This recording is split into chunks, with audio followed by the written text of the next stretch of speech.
Hello. അപ്പോൾ നമ്മളിന്ന് കുറച്ച് ബിസ്ക്കറ്റ് ഉണ്ടാക്കിയെടുക്കാൻ പോവാണ് ഗോതമ്പ് പൊടി കൊണ്ട്.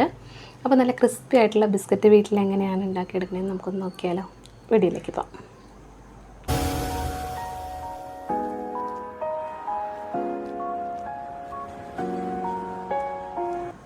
അപ്പോൾ നമുക്ക് ആദ്യമേ തന്നെ ഒരു ബൗളിലോട്ട് ഒരു കപ്പ് ഗോതമ്പ് പൊടി അങ്ങിട്ട് കൊടുക്കാം. പിന്നെ നമ്മളിതിലേക്ക് ചേർക്കുന്ന ഒരു കപ്പ് റവയാണ്.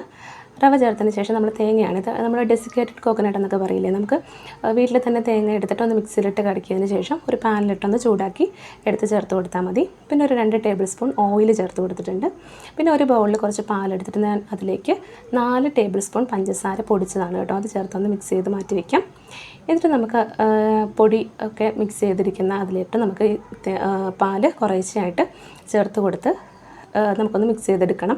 അപ്പോൾ ഞാൻ ആവശ്യത്തിനുള്ള ഉപ്പും കൂടി ചേർത്ത് കൊടുത്തിട്ടുണ്ട്. എന്നിട്ട് നമുക്ക് നന്നായിട്ടൊന്ന് കുഴച്ച് ചപ്പാത്തിയുടെ പരുവത്തിൽ അങ്ങ് എടുത്തിരുന്നാൽ മതിയാവും.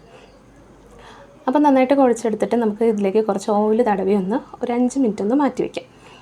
അതിന് ശേഷമാണ് നമ്മളിത് എടുക്കുന്നത്. അപ്പോൾ 5 മിനിറ്റിന് ശേഷം നമുക്ക് എടുത്തിട്ട് ഇതിലേക്ക് കുറച്ച് പഞ്ചസാര ഒന്ന് തൂക്കി കൊടുക്കാം. അപ്പോൾ അത് പൊടിച്ച പഞ്ചസാരയല്ല കേട്ടോ, പൊടിക്കാത്ത പഞ്ചസാരയാണേ. അത് നമ്മുടെ ബിസ്ക്കറ്റിൻ്റെ പുറത്ത് ഇങ്ങനെ നമുക്ക് കാണാൻ പറ്റും. കുറേ ഇങ്ങനെ പഞ്ചസാര ഇങ്ങനെ തൂളിക്കഴിഞ്ഞാൽ നമുക്ക് കാണാൻ പറ്റും. ചില ബിസ്ക്കറ്റൊക്കെ വാങ്ങിക്കുമ്പോൾ നമുക്ക് അങ്ങനെ കാണാൻ പറ്റില്ലേ. അപ്പോൾ ഇനി നമുക്ക് ഒരു ചപ്പാത്തി പലകയിലിട്ടിട്ട് ഇതൊന്ന് പരത്തിയെടുക്കാം. ഒരുപാട് പ്രസ് ചെയ്ത് പരത്തണ്ട കേട്ടോ, ഒന്ന് സോഫ്റ്റായിട്ടൊന്ന് പരത്തിയിട്ട് എടുത്തിരുന്നാൽ മതിയാവും. അപ്പോൾ പൊടിയൊന്ന് വിതറിയിട്ട് വേണം നമ്മൾ പരത്താനായിട്ട്, അല്ലെങ്കിൽ ഒട്ടിപ്പിടിക്കാനുള്ള ചാൻസ് ഉണ്ട്. എന്നിട്ട് നമ്മൾ ഒരു കുപ്പിയുടെ അടപ്പായാലും മതി, അല്ലെങ്കിൽ ഇതേപോലുള്ള പാത്രം ഉണ്ടെങ്കിൽ അത് വെച്ച് നമുക്ക് നമ്മുടെ ബിസ്ക്കറ്റിൻ്റെ ഷേപ്പ് ഉണ്ടല്ലോ, ആ റൗണ്ട് ഷേപ്പ് ഒന്നാക്കി എടുക്കാം. അത് നമ്മുടെ കയ്യിൽ എന്താണോ ഉള്ളത് എന്ന് വെച്ചാൽ അതനുസരിച്ച് ചെയ്യാം കേട്ടോ. എന്നിട്ട് നമ്മളിത് മാറ്റി എടുത്തിട്ട് ഇത് വീണ്ടും നമുക്ക് ഉപയോഗിക്കാം കേട്ടോ. വീണ്ടും ബിസ്ക്കറ്റ് ഉണ്ടാക്കാൻ വേണ്ടിയിട്ട് നമുക്ക് ഈ മാവ് ഉപയോഗിക്കാം. എന്നിട്ട് നമുക്കിത് ഓരോന്നായിട്ട് എടുത്തിട്ട് ഇത് ഒരു കനത്തിൽ വേണം നമ്മൾ എടുക്കാൻ വേണ്ടിയിട്ട്. ഒരുപാട് കനം കുറച്ച് എടുക്കേണ്ട, ബിസ്ക്കറ്റ് എന്ന് പറയുമ്പോൾ കുറച്ച് കട്ടിയിലാണല്ലോ ഒഴിക്കുക. എന്നിട്ട് നമുക്കൊരു ഷേപ്പ് ഇങ്ങനെ ഒരു ഫോർക്ക് വെച്ചിട്ട്, അല്ലെങ്കിൽ എന്തെങ്കിലും ഒരു നമ്മുടെ പപ്പടം കുത്തിയോ ഒക്കെ വെച്ചിട്ട് നമുക്കിങ്ങനെ ഒരു ഷേപ്പാക്കി എടുക്കാം. നമ്മൾ ഗുഡ് ഡേ ബിസ്ക്കറ്റൊക്കെ വാങ്ങിക്കുമ്പോൾ ഇങ്ങനെ ഒരു ഉണ്ടാവില്ലേ, അപ്പോൾ അതുപോലെ ഒന്നാക്കി എടുക്കാം. എന്തെങ്കിലും ഒരു ഷേപ്പിൽ നമുക്ക് എടുത്തിരുന്നാൽ മതിയാവും, കാണാനൊരു ഭംഗി ഉണ്ടാവും. അപ്പോൾ എല്ലാം നമുക്ക് അതേപോലെ ആക്കി എടുത്ത് വെച്ചിട്ടുണ്ട് കേട്ടോ. അപ്പോൾ കുറച്ച് ഓയിൽ തടവിയിട്ട് വേണം കേട്ടോ നമ്മളിങ്ങനെ വേറൊരു പാത്രത്തിലേക്ക് വയ്ക്കുമ്പോഴത്തേക്കും വെക്കാൻ വേണ്ടിയിട്ട്.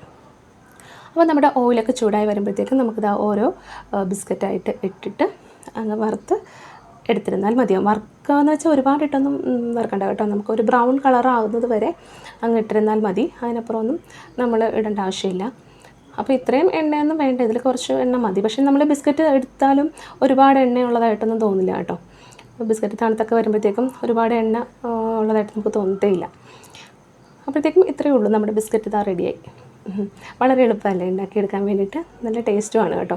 നല്ല ക്രിസ്പി ആയിട്ട് കിട്ടുകയും ചെയ്യും. നമ്മൾ ഒടിച്ച് നോക്കിയിട്ടുണ്ടെങ്കിൽ നമുക്ക് മനസ്സിലാവും.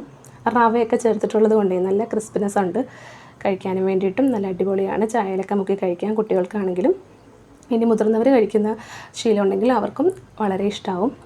അപ്പോൾ എന്തായാലും ഒന്ന് ട്രൈ ചെയ്ത് നോക്കണം കേട്ടോ. അപ്പോൾ വീഡിയോ എല്ലാവർക്കും ഇഷ്ടമായെന്ന് വിചാരിക്കുന്നു. ഇഷ്ടമെങ്കിൽ നമ്മുടെ ചാനലൊന്ന് സബ്സ്ക്രൈബ് ചെയ്യുക, സപ്പോർട്ട് ചെയ്യുക. താങ്ക്